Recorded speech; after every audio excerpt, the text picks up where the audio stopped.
Winning has a price. And leadership has a price. So I pulled people along when they didn't want to be pulled. I challenge people when they don't want to be challenged. And I earned that right because my teammates came after me. They didn't endure all the things that I endured. Michael Jordan was down in pain. Michael Jordan You ready to make history? Come on now. Yeah. You know there's these two words. And when I say them, people get goosebumps cause they know what happens next. So without further ado, free smoke. Look, scared cause I'm drowning in silence with bad thoughts. These days I don't have nothing to say, man, the bag talks. I put in headphones on my driver, pull up to the spot and give a good dick and Godiva. I can't lie, I'm uninspired. No more pillow talking about nonsense. I only stick around to put some band-aids on my conscience. I don't know why I feel so bad, nigga. That's what we do, no foundation. We don't build no more, we just screw. Half a bottle of Henny, girl, I'm going with the wind. The same niggas say they happy for me, ain't want me to win. So I'm done on my friends, don't need help popping Coronas and reminiscing. I just call up Big Bro J and say it's time for venting. If I live forever, I hold this hate for some centuries. You don't know how much I have you doing what it meant to me, but motherfuck all that. I don't even offer up the time to make the call back. Stupid Lodo, if they don't get the picture now, man, I crop them out of the photo. I can't relate to my peers, been doing this shit for years. I'm motivated by fears, I took the wheel and I steer. My sound not dictated by fuck boys in Atlanta. Stay gifted like this album was ghost written by Santa. Boss forever like they decided to throw me under slammer. Every song's a hit like they picture me underhanders. I could drop a million songs but they never gon' understand us. Soapbox sermons for niggas never giving chances. Fight our whole lives to... Welcome back to the show. Yo, we got a double back today. Just like last time, yo, we got a double back. I was thinking earlier today, I was like, when I was working, I was like, yo, when I do a show like the night after a game or the night of a game, I just upload it the next day. But then I like do another show the next day to talk about that game, even though that show might go up 2 days later.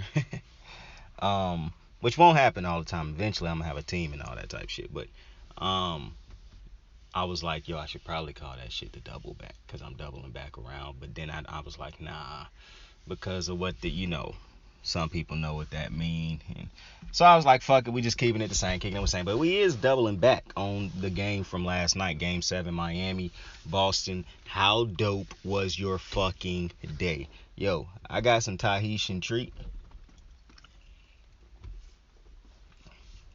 I know motherfuckers be listening like, yo, this dude always drinking a soda, bro. Soda's so unhealthy. Soda's so unhealthy, bro. You choose your way to die, and I'm going to choose my way to die. Now, listen, what I will say is this. Teeth problems are no joke. So drink sodas at your own expense. As a matter of fact, I'm not even mad at the people who preach that sodas is bad for you. As a matter of fact, I take that back. Keep preaching that. Keep preaching that. That is not a hell that I would wish on my worst enemy, dealing with teeth problems and whatnot. Put it like this. You continue to drink, and I'm such a hypocrite because I'm drinking a soda right now. But listen. Do as I say, not as I do. The hypocrite's favorite line. Listen. I'm not telling you not to drink sodas. Just monitor it. You know what I'm saying? Like, eat. My dentist say you should eat while you drink sodas and shit. Excuse me. But listen, I'm just telling you, you don't want to wake up one day and your fucking teeth fall out and, your teeth cracked all the way around and whatnot. And listen, I know people who take great care of their teeth who still got a mouth full of cavities. They can't understand it just like I can't. But listen, when we get rich, we getting fake teeth put in anyway, so we ain't even tripping on that. But listen, how dope was the day? I asked you that again. Let's kick it. Yo. Got to double back. I said that Marcus Smart was a big reason. We got to talk about a lot of things tonight. But first, I want to start off by talking about Actually, yo, I don't want to talk about Marcus Smart yet. Yo, the Stranger Things season 4 just dropped. Actually, it dropped last week, like on Friday or something. I can't remember. I sat and watched all 7 of the episodes in one sitting, like I do for every season that dropped for Stranger Things. I'm not even mad at Netflix for dropping them separately. Like, the next half of the season gonna drop on July 1st. Like, I'm not even mad about that. Like, that don't really bother me. I don't like episodic. Like, I don't like, oh, one come out this week. Okay, now you gotta wait for the next one next week. Because I grew up in growing up, that's exactly how TV shows was. Like, you gotta wait next week to get it. And I'm over that. Like, I was over that as soon as Netflix introduced, we'll drop the whole series in one go. And I think Netflix has series, though, that do drop, like, weekly series or whatever. Or maybe they don't. I don't know. But seeing as how I grew up in an era where you had to wait next week to get the episode, and God forbid the networks fuck around and don't put the next episode on. Like, I want to say when I got to middle school, that's when they was starting to like not even play the next episode that's supposed to air. They was playing fucking reruns, and I'm thinking to myself, yo, when they gonna play the next part of the episode I was looking at? So I don't mind the fact that you can watch all the episodes in one go. As a matter of fact, I don't watch a lot of TV shows, if any. If there is a TV show I watch, it's either I've been watched it, like I watched it a while ago, so that's why I saw the whole series. Or if it's a new series and I'm watching, I'm not watching it if it's episodic. I'm going to wait till all the episodes drop, and then I'll watch it all at one time. Now, I don't watch any of those series on Disney Plus. I prefer to just watch the reviews by people like Heavy Spoiler, Screen Crush, New Rock Stars. I prefer to watch those type of channels break down the series for me. I'm not somebody who need to go watch the movie. I prefer people spoil shit for me, because that will form a basis on if I'm going to go waste my time or put my time and effort into go watching this movie. You know what I'm saying? And it's not even about going to like a movie theater or nothing. Like, if I'm going to sit down and spend an hour, 2 hours, or however long it take to get through a whole series, I would prefer to know what's going on throughout this. Like, just spoil it for me. You can tell me all the great parts and all that. And I done said this before. I have people in my life who already know this, who will spoil shows for me. I didn't even started to rub off on people. Like, I know people in my life who hate it when you spoil shit for them, but because they done been around me for so long, they like, yeah, actually, I want to know what's gonna happen too. Like, they done started rocking with with my reasonings and my method to watching shit, bro. I'm trying to tell you, I can watch that 7 series, Stranger Things, bro. I watched that shit in probably like 2 hours. I watched all 7 episodes in 2 hours, bro. That's caught, bro. And it's not that like, I just gotta get it through. No, it's not. I'm not even watching it to talk about it, because I usually go back and rewatch it twice. But if I don't have nobody talking about it and I like the series enough to actually go sit down and watch the shit, then I'll just skim through it. Because I don't have time to watch these certain parts of things. Just, to me, I call them filler moments, or moments that don't really do shit to progress the plot or anything. Like, I don't need those moments, okay? So I can skip past those. Comedic moments by actors in the series who aren't really funny to me, I can skip past those moments. You know, moments that provide absolutely nothing to the plot for the future or for now. And sometimes it's hard to tell those type things. So you got to go back. I watched Stranger Things, the new season, all the way through already. I'm gonna go back and watch it like slowly. But, you know, I want to see the reviews and shit like that. Because plus, as I was watching it, I got kind of confused anyways. Because I'm not a sci-fi type person. Stranger Things like the first sci-fi type of show that I actually fucked with heavy. And I've never played Dungeons and Dragons, or, you know what I'm saying? But, that song on Stranger Things Season 4 was fire, bro. With Max. I'm not going to spoil it for y'all, bro. I'm not going to spoil it. But even though I mean, the shit, you can legitimately go watch the shit on Netflix, like every episode. But I'm not going to spoil it for nobody. But listen, by the time a shit ton of people watch it, like are viewing this show anyways, you will probably have watched this. But either way, I won't spoil it right now in this show. But if I only could make a deal with God, get up the jet. I don't remember how the shit go, bro, but that shit hard, bro. I remember when I first heard that song in that show, Bones. See, Bones is a show, bro. Like, when I was in college, bro, during the downtime I had in college, a little bit of downtime that I had, which was literally like when I was going to bed. I remember towards the back end of the year, me and my brother was like, we made time to watch the NBA Finals every night, bro, because we wanted to see my boy Curry get that chip, bro. We had to see Curry's first chip. I was in college. Me and my brother watched it. We remember watching him smack AD for that game. Bro, my brother was across campus watching the game somewhere else, right? And I was all the way across campus elsewhere. This motherfucker texted me, came all the way to where I was at just to celebrate with me after Curry had sent the game into overtime, bro. Also, this motherfucker punched a hole in the wall once the Seattle Seahawks threw an interception in that Super Bowl. So, great times. But back to this Stranger Things thing, bro. I brought up Stranger Things to say this, bro. I might be just a dickhead or something, bro. I'm seeing a lot of people have a lot of great things to say about it. And Stranger Things, I love Stranger Things. Like, this is one of my favorite shows that I done watched in recent memory. Like, it's not better than Parks and Recreation. But I cannot think of really any shows that I done watched that's better than Parks and Recreation. Like, Parks and Recreation is the perfect show to watch when I'm high, bro. Just like the absolute perfect show. So, but when I watched this season, the actress who plays Max, or just Max in general for the show, I wasn't really feeling her scenes, cuz. Like, obviously that one big scene where I was talking about that music playing, but most of the time I wasn't really feeling Max's scenes. Plus, I'm not really understanding Max's character motivations and her progression and regression seasonally. It feel like this. I think this is her third season. She done been here since season 2. This season 4, so this is her third season. After Max's first season of being like a hardcore dickhead asshole type of character, you would have thought after these 2 seasons of her going through this type shit with these characters that she wouldn't be like that no more. But the fact that she start the season off like that and she still kind of feel like that through, you know what I'm saying? I'm just like, man, damn, when we gonna get past this, you know, Max is a dickhead? Like, do they not know how to write characters or something?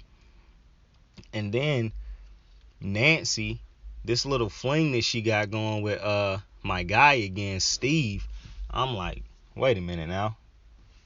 Is she finna try to get with Steve again? Like, she gonna do that to my boy Jonathan? Like, I'm kind of confused on that writing. The biggest thing that's really blowing my mind, though, like I said, was the Max. I'm not understanding if they just don't know how to write her character or whatnot.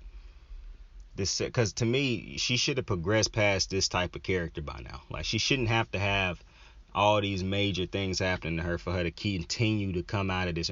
And I understand her losing her brother and you know, going into like a place or whatnot.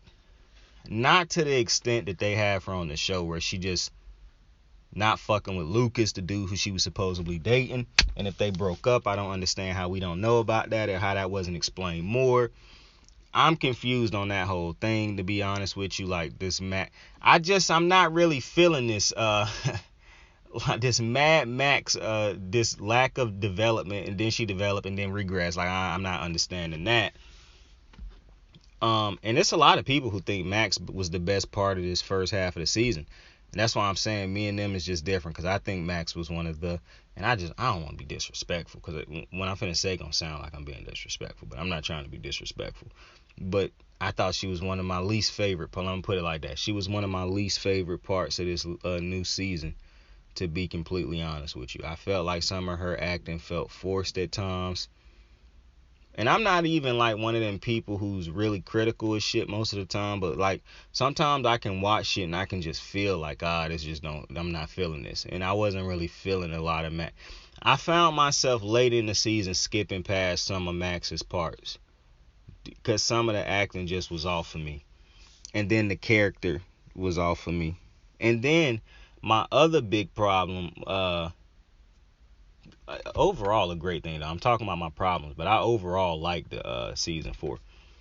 But it's not nearly my favorite though. I think season 1, 2, and 3 was better so far. But this shit could take me places. I don't know. I wish they did a summer camp type vibe thing, bro. Somebody need to do a summer camp comedy, bro. I'm writing that as we speak, but if somebody get to it before me, bro, make that a reality. Growing up when I was a kid, they had a lot of summer camp comedies, bro. They ain't got those no more. But listen, and as somebody who done been to a summer camp growing up, I would just like to see it. But another one of my problems with the season was at first this is why this was I don't know how to feel about this one, cause 11 is I kind of had the same problem with her. Like, I felt like she was doing a little bit too much of that crying, and I didn't understand really why she was lying to Mike. Like the 11, and I don't know, maybe it's because I gotta have to continuously understand the way 11 grew up in the lab and all that type of shit, that she's still naturally learning how to be a young woman, and that even though she is saving the world and shit, that's not gonna change her mindset. I guess the way I'm thinking, like, yo, you saved the world, you should have far more confidence than the confidence that you display. You know what I'm saying? Like, you should be able to tell Mike that you having an average fucking day, and that you are not, you know what I'm saying, like a popular kid or whatever, because you know at the end of the day you a badass. I guess the fact that they don't write her like that is very confusing to me. Like, I think people we love 11 enough, Millie Bobby Brown, the actress who played her. We love her character enough to where I don't think you have to keep making her a sympathetic character. Like, you don't have to keep putting, like, I'm not saying you don't have to put her in crazy, like, life-changing situations throughout the show, but these type of situations where she, like, getting bullied and this type of shit, I understand that happens in high school and some things. Like, I've never seen bullying when I was growing up in the schools I went to. It wasn't really bullying taking place, at least not around the people I hung with. But I just felt like, yeah, I understand that thing, but we done seen that shit so many times in different things. Somebody else who's not a part of the show could have been the one getting bullied. You know, I don't feel like 11, and even if 11 was getting bullied, I don't feel like her reaction should have been the crying and, you know, all that shit. Like, I just feel like you cannot have a character like 11 go through some of the shit she done been through the first 3 seasons and not build up some type of self-confidence at this point. Because to me, that's season to season now, all you doing is saving the world, but not having no type of true character progression. Like, 11 is not, like, the fact that 11 instantly snapped on Mike, like, not realizing that Mike wasn't turning on her or nothing like that. He was just assessing the situation like a normal human being. That's still kind of weird to me, because, like, I understand her not understanding sarcasm, but her thinking that Mike thought she was a monster, like, bro, Mike just was with you for 3 seasons watching you save the world. Like, how many little issues can we create with this couple, bro? Like, why can't this just be a couple that's a cool couple that's, you know, why do they have to continuously have these little issues? Why is her self-confidence and whatnot and self-esteem so low after 3 seasons of hardcore shit, growing up fast, basically? You would think that she would have more self-confidence than that. But I don't know. That's just me. That's just my little gripes with the season so far. But overall, it's a good season. I just truly wish they had wrote those 2 characters a little bit different. Like, I don't feel like Mad Max have to be a mad ass jackass or dickhead or have this pissy ass attitude. And that's not a girl thing either. I do think that's how these jackasses, and I'm not calling the Duffer Brother jackasses, but to me that is how these characters, some of these female characters, get written a lot as, you know, mean, standoffish. It's other ways to express Max is dealing with things than to make her just a standoffish, mean person. You know what I'm saying? How many times do you get on Twitter or Facebook and see people say the people who going through the most is the ones who smile and, you know, in your face a lot, and then at home they, you know what I'm saying? Why can't we find a way to display that? Why are we constantly displaying her visibly always standoffish to the people who been there for her the most? You know what I'm saying? Like, I understand that is a reality a lot of times, but I just don't feel like that was, like, to me, it's just constantly killing. It's making the character progression feel meaningless at times when you have her come back to the Max that we basically saw to start the show. Another thing I'm not truly understanding, like, I do understand Max, you know, feeling some type of way about Billy dying, her brother. What I don't understand is her blaming herself for him dying. Like, I understand that was her brother, but from all accounts, they didn't have the greatest of relationships. So I don't understand where all this new, you know, guilt is coming from for Max. Like, she got guilt the way a parent would have guilt if a child died. Like, usually a child would still be holding some type of, yeah, he died, I'm sad, but she is straight up like distraught. And I understand as her brother she should be sad, but I don't think her level of sadness mirrors what was happening before he died. Motherfucker was racist. Motherfucker was a jackass. I mean, like, if they felt like, the way she feel about Billy, I feel like they should have shown us the good moments between her and Billy at some point in time then. Because I don't understand her feeling this way about Billy dying. Like, oh, it's all me. It was my fault. Like, what? How? What are you talking about? So I don't understand that to an extent. Like, not that I don't understand her mourning her brother, but to this extent, I felt like it was a different way. Like, this generic, oh, it was my fault. What? How? No, it wasn't. What are you talking about? So that's a little bit, irritating.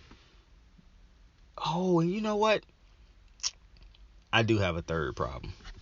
It's making it sound like I don't like the show, but I love this show. This problem is a weird one because it's not as big as these other two. The other two problems, I feel like if they was just written different, or they would be such better characters. This motherfucker, what is his name? I keep forgetting. Jonathan's little brother, bro, who kept getting stuck in the upside down and he got possessed. Will. Yo, that little motherfucker is weird, man. I don't know what it is about this dude's character that I'm just not clinging on to, bro, but this is a weird character, man.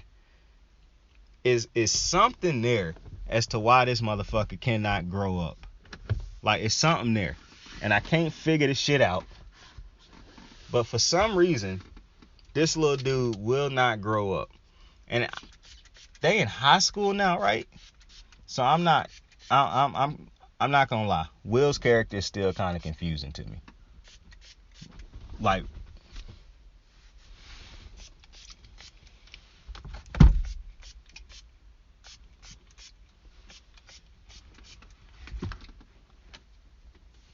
Will's character is very much confusing to me at times. Well, a lot. Plus, he just got a weird vibe. Like, I don't know what it is, bro. Will's character should be the bad guy in almost everything. Because he just give off a natural bad guy vibe, bro. Like, Will's character looks like he could be a villain. At least that's the vibe he give me. But, that's just me.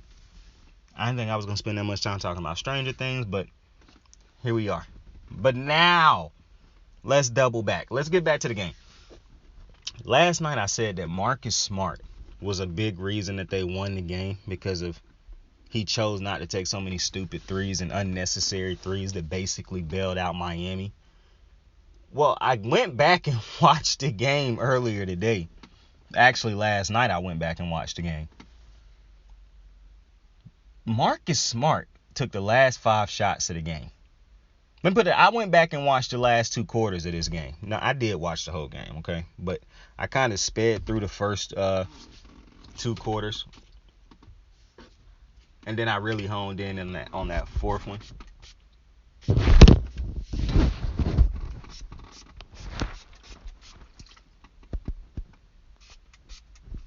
I'm going through something right now, man. Y'all just gotta be patient with me for a quick second.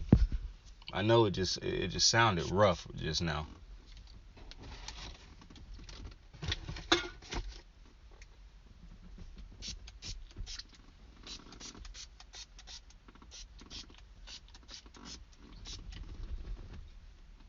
When flying insects, invade your space, it's the worst. But Marcus Smart took the last 5 shots for the Boston Celtics.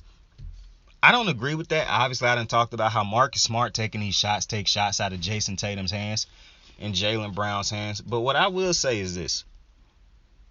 What the fuck is Marcus Smart supposed to do if Jason Tatum is not going to come and get the ball?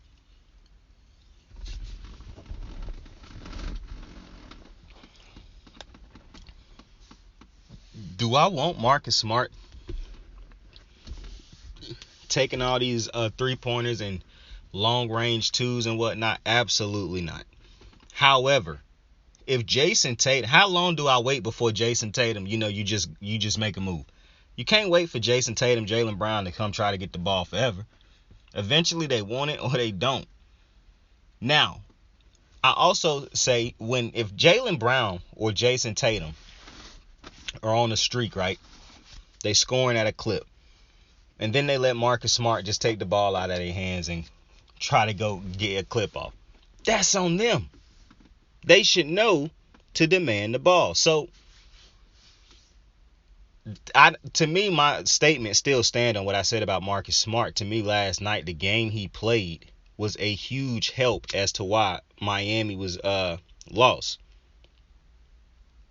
Because his decision, yes, you might not agree with the last 5 shots. I don't agree with him taking those last 5 shots. However, if those 5 shots was 6 or 7 bad plays, completely different story. Like if that happened throughout the game, like it did in Game 6, completely different story.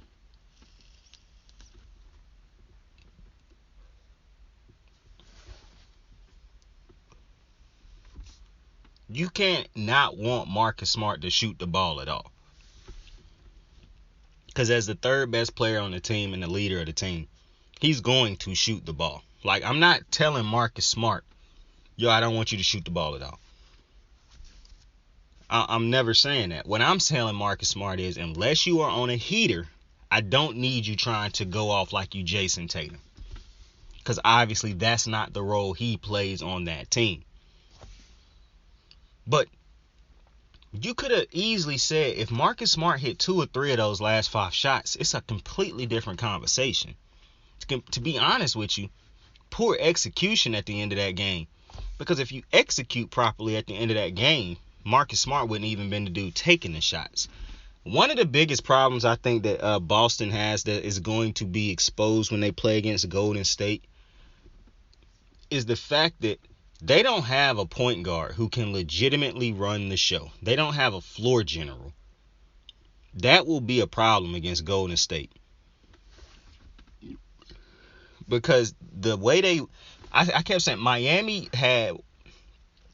Boston had streaks in this series against Miami where they just played sloppy basketball. They couldn't score. They turned the ball over. Couldn't get to the free throw line. But they was bailed out a lot of that time because their defense. And because Miami did all those things also at a higher rate. And more often. Against Golden State, sure, you can bet that they won't shoot great or they won't shoot their percentages because of your defense. But to expect that they're going to shoot as bad as Miami shot the ball throughout this series by other players not named Jimmy Butler, to think that Golden State will shoot the ball that bad, I don't know about that. And like I said, when you look at who they because it's still kind of shocking to me that it did take Miami, that Miami did go 7 games with all the injuries that they was facing, all the it's no shot that this series should have went 7 games with Bam playing as bad as he played throughout the majority of this series. It's just no way. But I don't think Boston truly capitalized on Miami's inefficient shooting, on Miami's lack of shooting, on Miami's struggles to shoot, on Miami's turnover problems, in the games in which Miami could never get to the free throw line and by calls. Like, it just felt like lack of execution. Because, I saw somebody talking about how they thought that Eric Spoelstra outcoached Ime Udoka in this series. And I actually agree with that. Because I don't think this should have been a 7-game series when you look at what Miami had and what Boston had. And I kept telling people who kept saying, Marcus Smart missed the first game. But you still had Jaylen Brown and Jason Tatum on the floor throughout every game of this series. They played every game of this series. When Jason Tatum and them boys lost and struggled, you said, oh, they hurt. When they won, I never heard any of that. So that was weird in itself, and that was just a random thought. But in this series, like I said, it was wild that it went 7 games when you consider what Boston had at their disposal. Now, in this series against Miami, Boston had the I said I didn't feel like I didn't feel as though they capitalized on a lot of their Miami's bad things that happened for Miami and that was happening to Miami.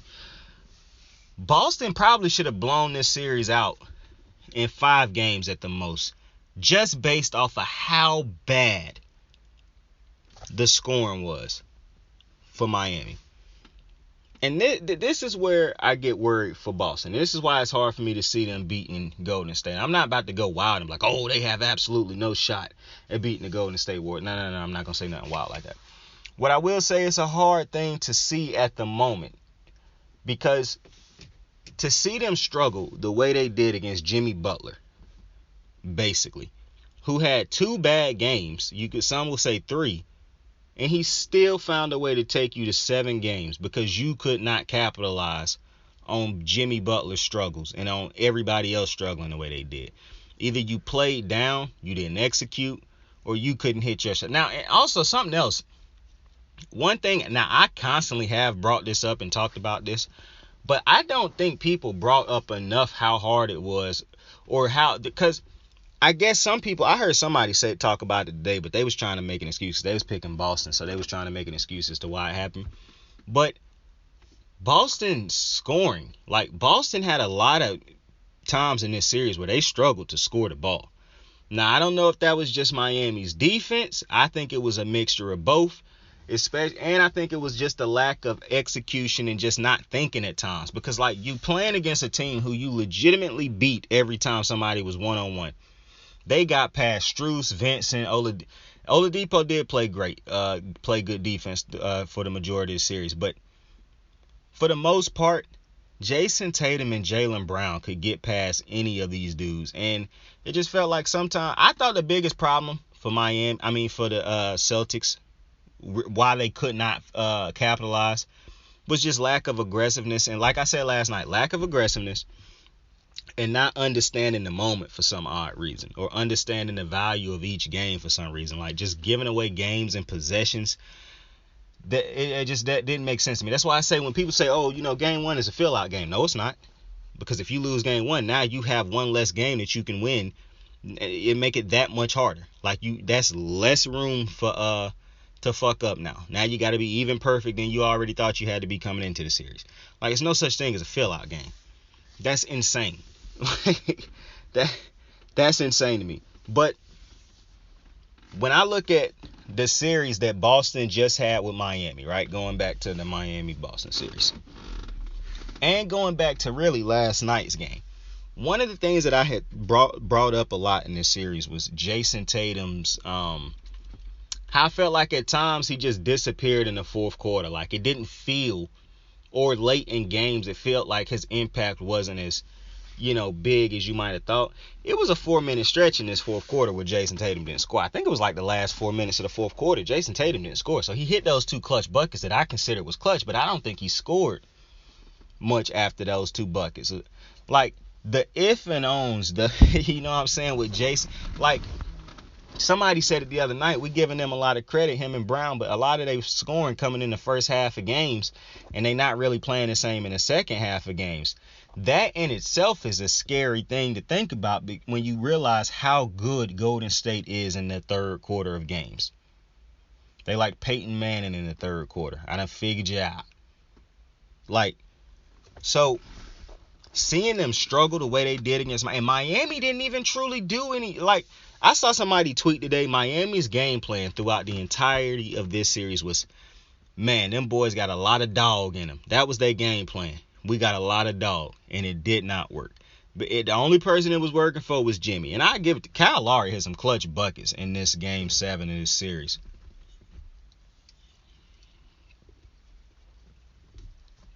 Max Strus hit a big time shot. But just go back in the series and look at all the open like, I'm not even talking about the contested shots, the semi-contested shot. I'm talking about go back in this series and look at the wide open 3-pointers and jump shots that Miami just straight up missed. And specifically for Bam, did not take. See, Boston, when they play Golden State is not going to allow your big man to play that far off at any position. I mean, at any point in time on the floor. Your big man will not be able to play that far off and expect to just be able to run in and block 3-pointers against Golden State. And guys like Wiggins, Curry, and Clay will take that mid-range jump shot if you continue to play that far off of them. So I don't agree with that, which is something that they could do against Miami because Bam wasn't a scoring threat.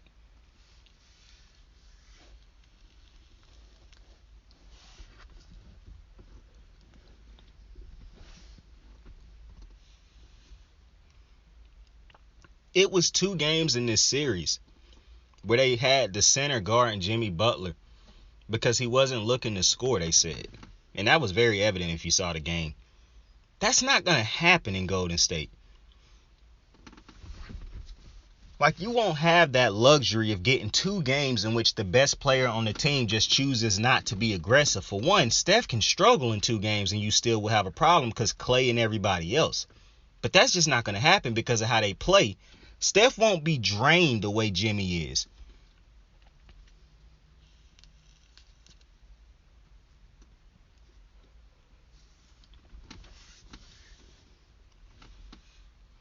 Plus, it's very hard for me to believe Clay, Dre, Poole, Wiggs, Loon. It's very hard for me to see all our role players playing as bad as Miami's role players played throughout this series.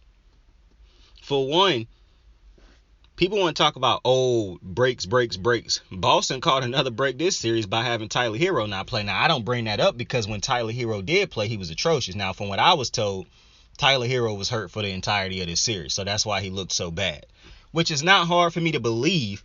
Because if you go back and watch the minutes that Tyler Hero played in this series, he had to have a negative plus minus throughout this series. Like, he was terrible in the first 2 games. Tyler Hero was so bad, I did not really truly recognize how bad Bam was. Like, I was realizing it from time to time because of Tyler Hero got the ball and more opportunities. It made me realize how bad he was playing. As soon as this motherfucker got hurt, or he took a step back basically because of his injury, it started to make me realize how truly bad Bam was in this series. Like, bro, dude, you passing up open jump shots. You choosing not to take this face-up space that they giving you to either take a jump shot or... And God, bro, you know how last night I said Bam just don't score valuable buckets or meaningful buckets? Last night when they was on a run that could have finally broke through, they could have took the lead or went on a run. They could never do it because Bam couldn't score on Al Horford for the majority of the game. Yeah, he got a bucket here or there, but for the most part, he couldn't score one-on-one against Al Horford. He couldn't get past him, not strong enough to bully him. He could do nothing against Al Horford. That was a problem. Not to mention, that is not the type of game plan that Golden State is going to be playing against Al Horford. Al Horford will not have the ability to just stand there in the post like he was doing against Bam and waiting for Bam to get a drop down there eventually and try to back him down. Al Horford is going to have to move. He's going to be running. He's not going to be able to camp down in the paint. Him, Williams, none of those great defensive players for Boston will have the luxury of being able to just stand down there in the paint. And it's crazy to me that y'all believe defending Golden State, the people who picking Boston, and it's not even just picking Boston, the people who, just going all out for Boston's defense, who just struggled to get out of a series against Miami. Guarding Miami and guarding Golden State is not the same. It's one thing guarding Max Strus, who at one point in time in this series had missed 14 shots in a fucking row. In a backcourt that had a game where they did not score, and then the next game they damn near didn't score again. That's not going to happen in Golden State with Clay, Poole, and Steph. That's just not going to happen. And the way these dudes could guard those dudes, because most of the dudes on that team aren't three-point shooters. The way you could guard Jimmy Butler by clogging the lane, because you knew he wanted to work with the mid-range. You knew he wanted to get inside to the free throw line.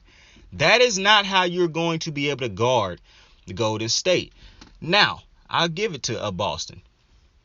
Boston do have the size advantage. Now, people keep saying size every time Golden State play a team, and Golden State keep winning the rebounding numbers and all that type of shit. So I don't think size will be the biggest difference in this series, but I do think at times it'll have some type of effect.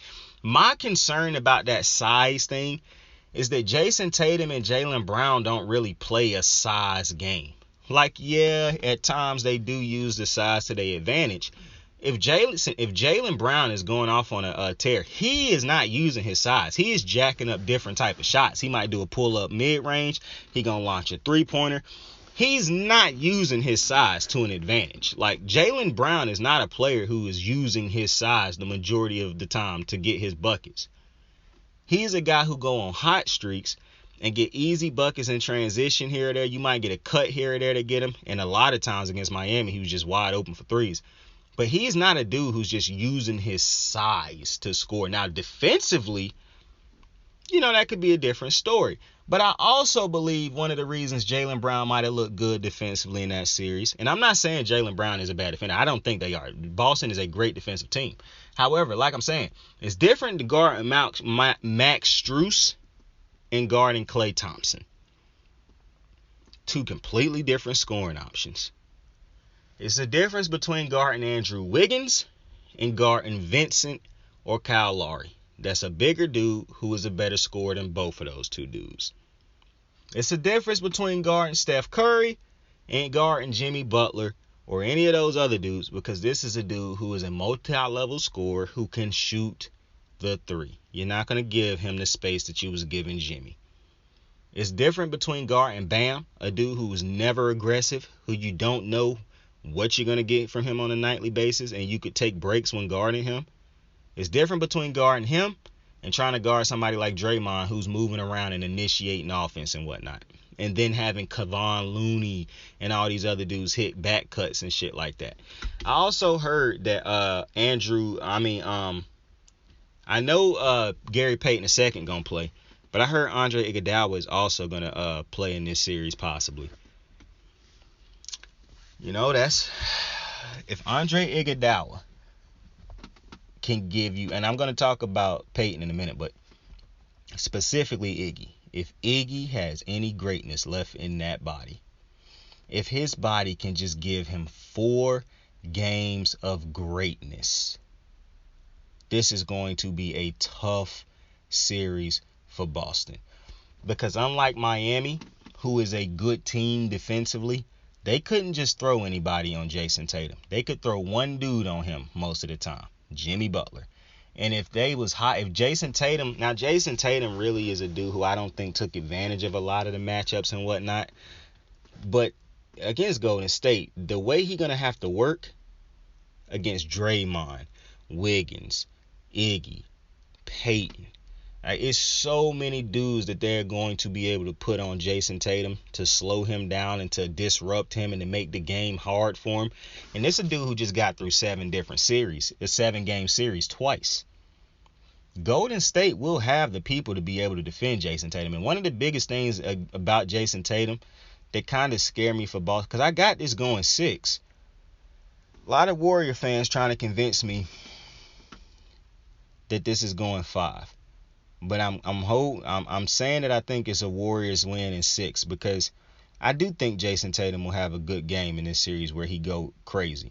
Even though he could have a game where he go crazy where they could still lose it, I think that game they'll be able to pull it out at home. I also think they'll have a game in this series where their backs against the wall and all 3 of the dudes on the Celtics have out of their mind games. But ultimately, I think this will be a 7-game series, because as great as Boston's defense is, I don't think the Warriors will struggle to score in this series. But here's the flip side. I think Boston will score the ball better in this series than they did against Miami. And I don't think it's because of Miami was a better defense. I think they took breaks in that Miami series. I think they took their foot off the gas pedal at times for the simple reason they knew Miami couldn't match that scoring. I believe they know Golden State is a completely different team.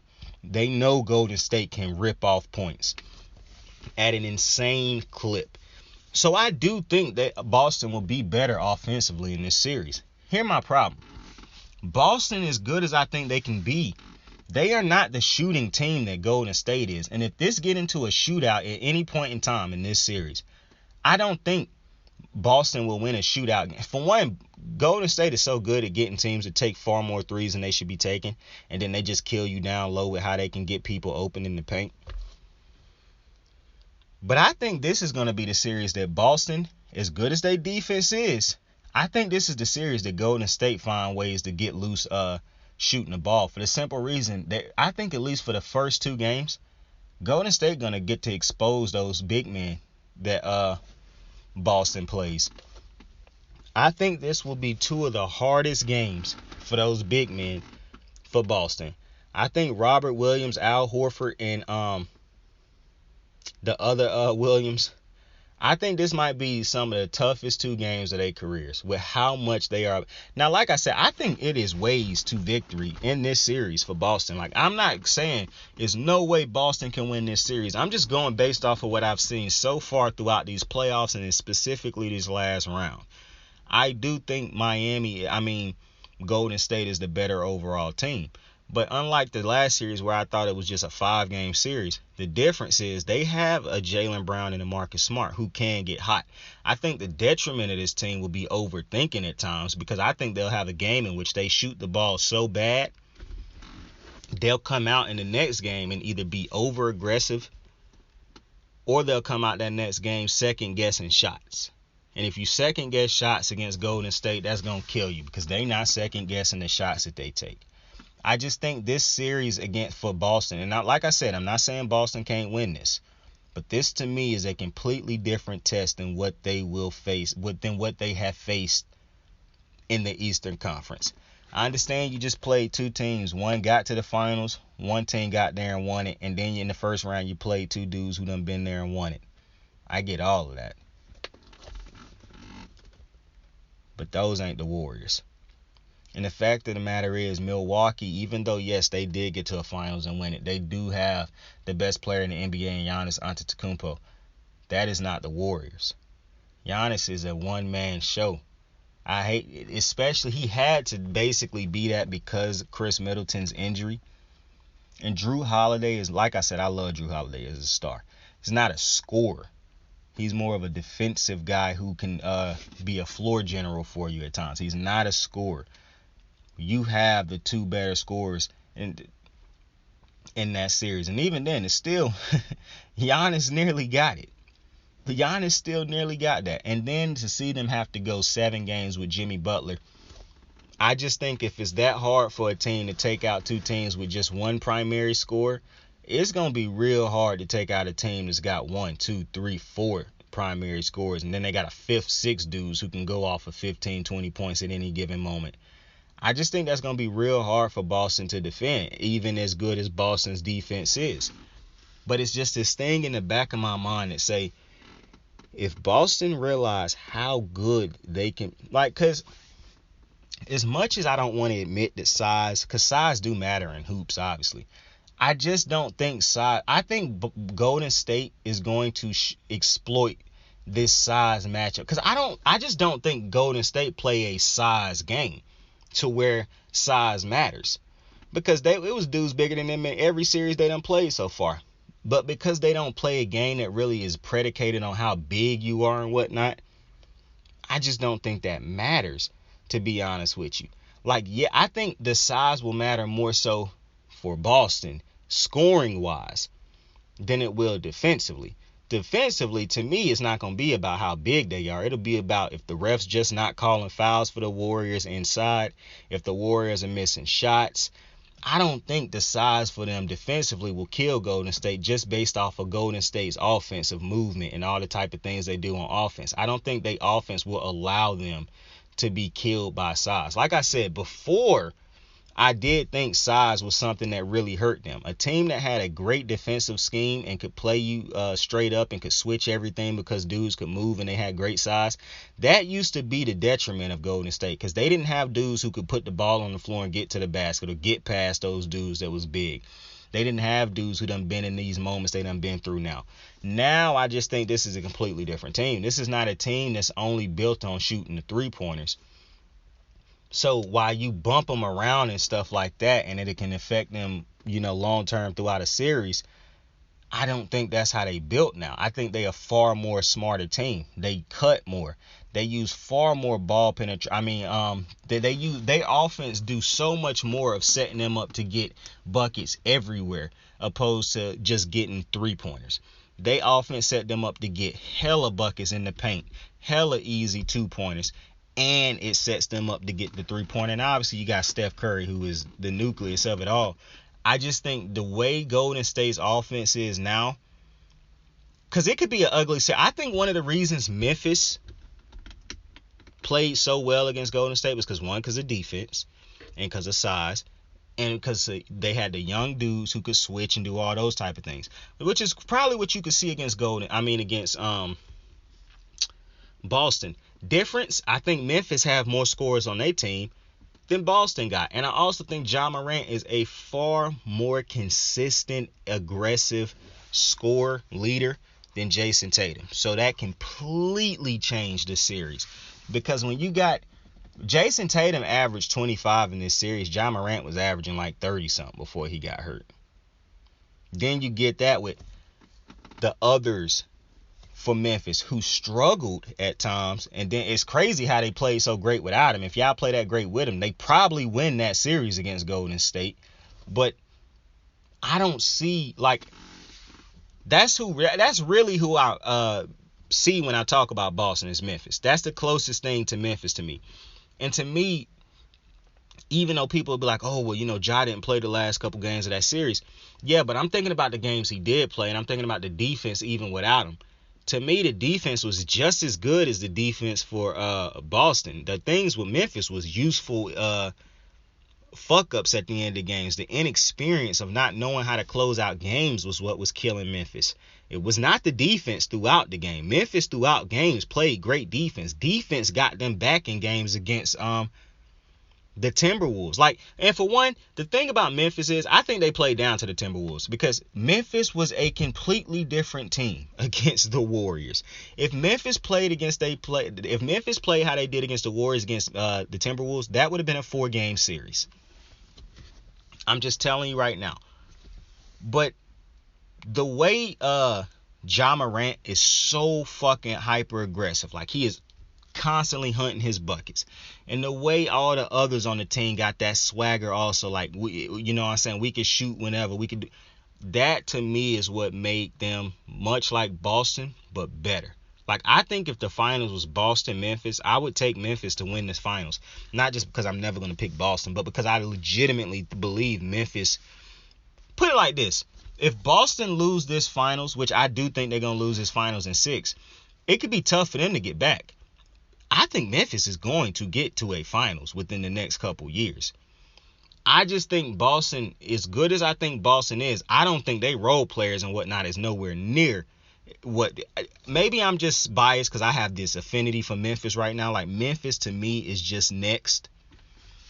And maybe that's my next bias for them. How I be telling people I always want to say who they want to be the first to say who next. That's just looking at Memphis and how I done broke them down throughout the playoffs. Just to me, Memphis is, I'm telling you, Memphis is a very potent team in my opinion. But when I look at Boston, right, that's who they remind me of in the Western Conference as far as the opponent that Golden State and them faced. My thing is, though, will Derek White be as good as he was in some of these games against Golden State? Robert Williams. And Grant Williams, those dudes, is they gonna score like they scored in some of those games against Golden State? Because, and like I said, they're gonna be putting far more action than they got put in Miami. It's just it's so, I cannot stress enough how different guarding Golden State and guarding Miami is going to be.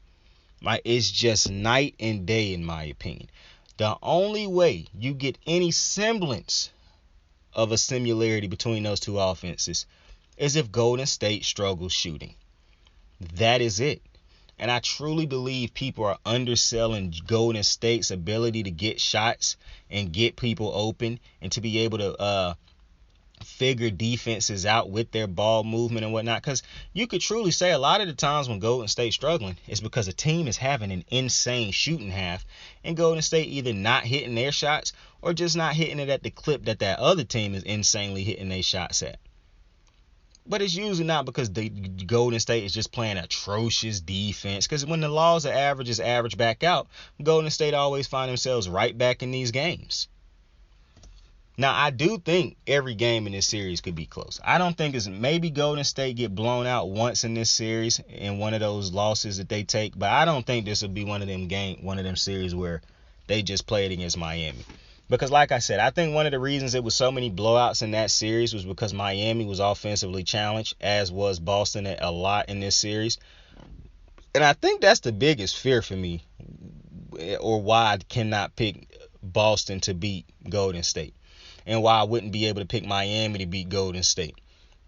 Because as good as those defensive teams are in the Eastern Conference, I just don't think they can score at the clip that some of these Western Conference teams. And that's probably why ultimately I would have Memphis beating the Celtics in the finals.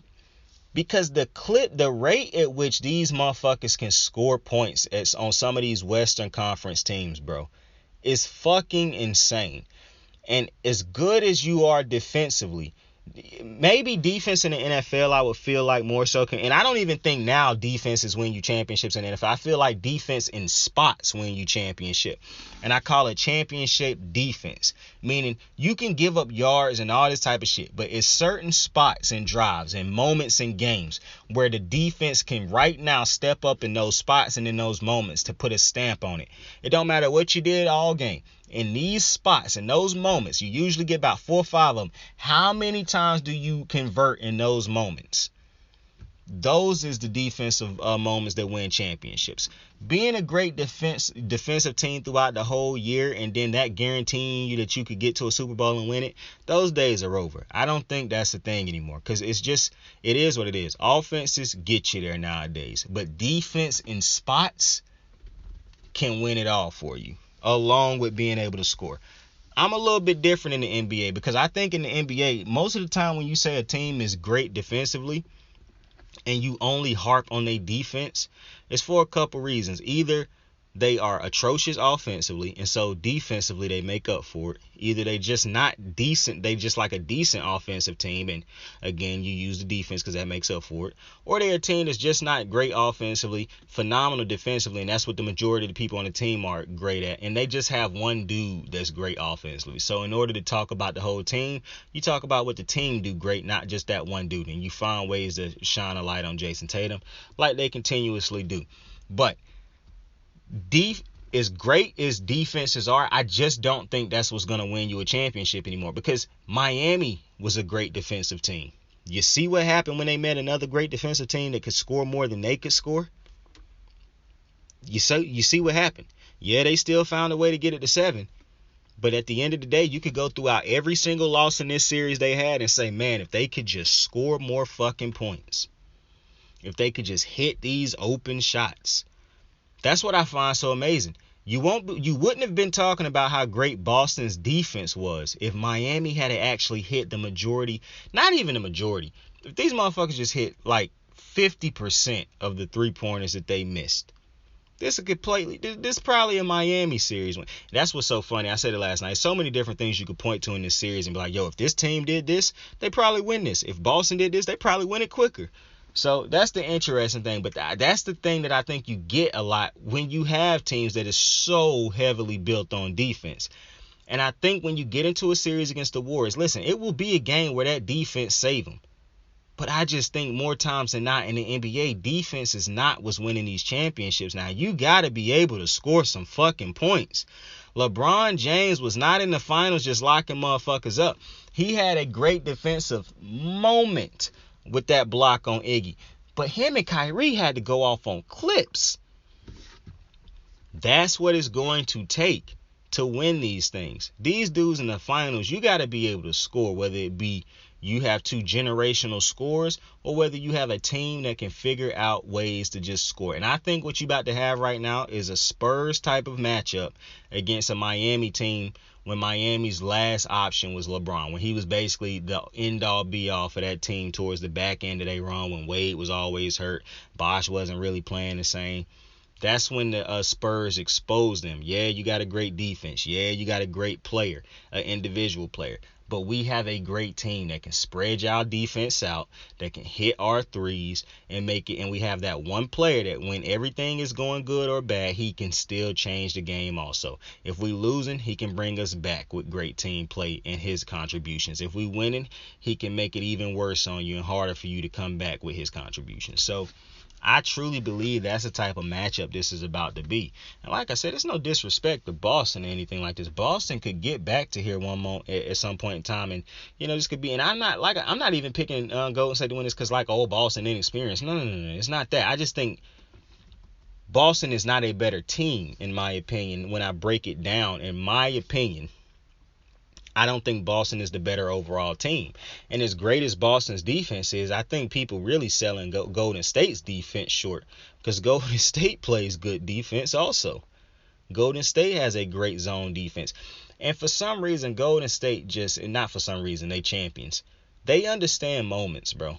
They understand what to do in certain situations. They understand how to capitalize on the moments. And I believe a couple of that coupled with the fact that I just think they are the better team, coupled with a whole bunch of other things I done said, I think that's why they end up winning this series in 6. Now, I was almost convinced that this would be a 5-game series, but I don't think it's going to be 5, even though I don't think that Tatum is anywhere near as aggressive as Luka. And even Luka had moments, but the difference for him and Luka is his difference will be felt because he can play defense. Now, I think Tatum going to get wore out trying to play defense in this series.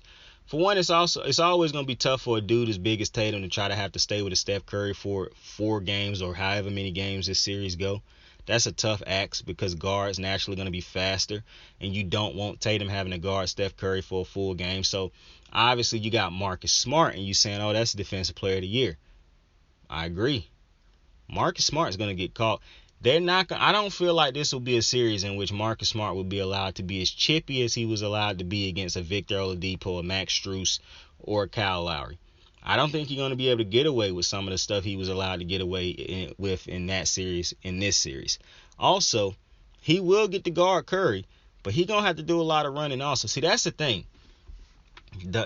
I don't really feel like people, even though I think people understand it, they just choose not to care about it. This will not be a team that allows Marcus Smart and these dudes to just sit down in a defensive position and go one-on-one. These dudes are about to be running like it's a track team out there, like it's a marathon. It's going to be a lot of running, a lot of fighting around and under to get through screens and shit. A lot of split action that you're going to have to run towards. A lot of screens and backdoor cuts that you're going to have to be running and ready for. Like, this won't be... Why would Golden State just change up how they play basketball now because they play against a defense? Why would they change up the way they play and make it easier for Boston's defense to operate? Because Boston's defense done been great against, well, it wasn't that great against in this series, but it was great. I think the reason it looked so great in this series is because of Miami's inefficiencies, but Boston's defense looked great against these teams that don't have but one scorer on them. And they look great against these offenses that's very basic with not a lot of movement, not a lot of ball screens, not a lot of ball movement, not a lot of back cuts, not a lot of anything really. One dude creating a lot of the action and playing off of one dude. That's a lot of what they didn't face lately. That is not what you're going to face. And for the people who yell, well, they just beat Kevin Durant and Kyrie. Yeah, 2 ISO players.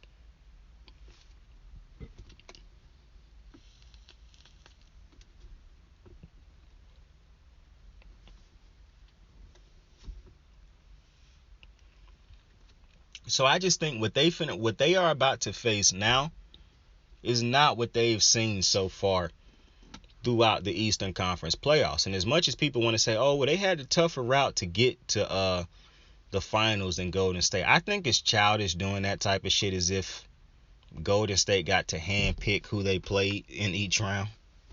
You know what I'm saying? Like, Golden State no team can handpick who they play. I don't know if analysts are aware of that, but saying, oh, well, you know, they had a tougher route, because I can point out the injuries that happened in those games and those with the players in those series that they played in just now. I mean, fuck, the sixth man of the year, Chris Middleton, both did not play in their series. Ben Simmons did not play in the Nets series. Kyrie Irving was fasting. Like, if we want to play that game about who had the easier route, we can point out stuff in both of these routes. So I don't like playing that game like either team choose who they pick. No, you don't choose who you pick. You just win who in front of you, and hopefully you get to this moment right here. And both teams have done that. So I don't want to hear that shit, oh, such and such and such had an easier route. Yo, go snort a dick. But as much as I want to think in my head it's going to be a very good series, and I think the games could be close, I really think Golden State, if they struggle shooting, that's how we get a good series. And specifically, now to me, it'll be a good series anyways, regardless. If Golden State win in 4, it'll be a good series to me. I don't need to see a series that's got tick for tack at the end of games where it's like a close game and your heart dropping and on air. I watch Baltimore Ravens play on a regular, so I don't need that in my life. A 30-point blowout would be perfectly fine for me.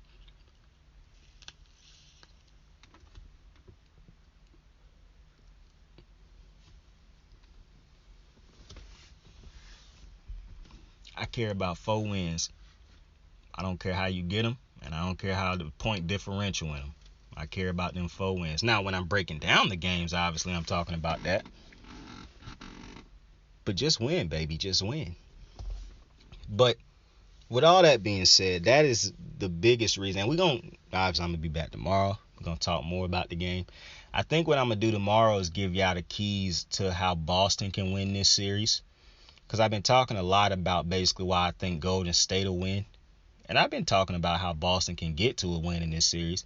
But tomorrow I'm going to heavily lean in to why Boston and how Boston can win this series. You dig? Hey, yo, I saw somebody tweet. Anytime I see somebody tweet, hey, I'm finna play devil's advocate for a minute. Anytime you see somebody tweet that, just ignore them. Or if somebody say that, just ignore them because they're the worst type of person. Because why the fuck would you need to play devil's advocate in certain situations? And I vibe with that, yo. You know what I'm saying? Like, I rocks with that. But with that, I appreciate y'all for joining me. Very informative episode. Listen, I saw a comment. I'm gonna leave that comment on the thing. That shit was hilarious. But I appreciate you for joining me. I appreciate you for kicking it with me. Tell somebody you fuck with them. Tell somebody you love them. Kiss my dukes on the head. I understand Father's Day coming up. Don't do that shit. Y'all know what I'm talking about. Don't be sending them tweets and them Facebook posts doing that thing. Don't do it. Sign out. How the fuck I pay a couple card notes and ain't even whipping? How the fuck I'm putting food on the table while I ain't living? Cursed from being alone with these dreams of a happy home. So when I think it's really love, I give them anything they want. I got stupid shit I did as a kid defining me lately. When I try to open up a new chapter, they still hate me. My mental, my only drug, so I'm doing this shit alone. Last time I fought depression and she got me on my zone. One bad move for thuggery, hit record from luxury. Pop said some shit that stuck with me. All it take is a mustard seed. Yesterday I copped $40 to buy those. Homie in